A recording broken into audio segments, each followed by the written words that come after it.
Hindi nila kilala na ang UGB Party List ang mga guardian sa buong Pilipinas.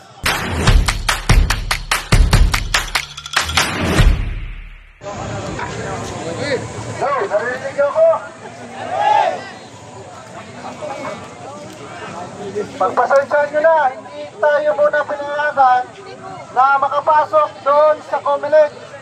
Ang plano sana natin kanina ay papasok tayo at magpapakilala lang tayo sa kanila dahil baka hindi nila kilala na ang UGB Party List ang mga guardian sa buong Pilipinas. Kaya gusto natin magpakilala sa Comelec, sa SWS, sa Force Asia na ang mga nandito ngayon ay mga leader pa lang po ito. Ang iba, nandun pa sa kanilang mga bahay. Pero kung gugustuhin talaga natin, pwede nating punuin kahit ang liwasang Bonifacio na to. Kaya ba yung mga guardians? Yes! O punuin natin ang liwasang Bonifacio para makita nila. Kasi ngayon ay araw ng paggawa. Bilang mga manggagawa, tayong mga guardians din ay mga manggagawa.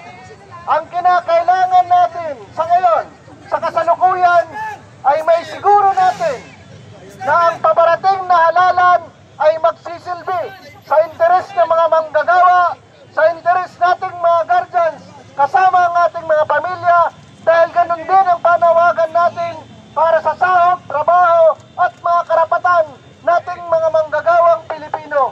Kaya ang araw ng paggawa na to ay dapat araw din ng pagtindig para magkaroon ng isang malinis at tapat na halalan dahil gusto natin magkaroon ng mga tunay na representante at mga leader sa ating gobyerno. Kaya mga kapatid, ipagpatuloy natin ang ating laban.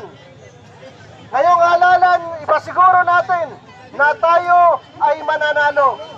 Ngayon, kung magkaroon man ng dayan, kung magkaroon man ng hukus-pukus ang Comelec, o kung sino man mga tradisyonal na mga politiko at dinastiya sa ating bansa, alam nyo na, ang gagawin ninyo, lulusubin natin ang Comelec. Handa ba kayo? Yes!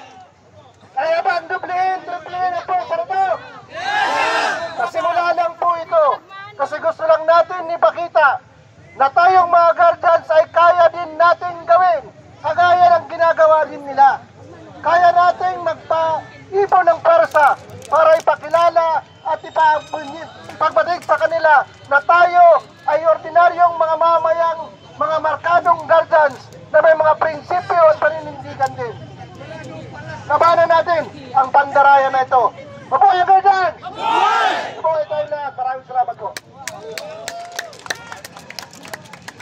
Thank you very much, number 3 nominee.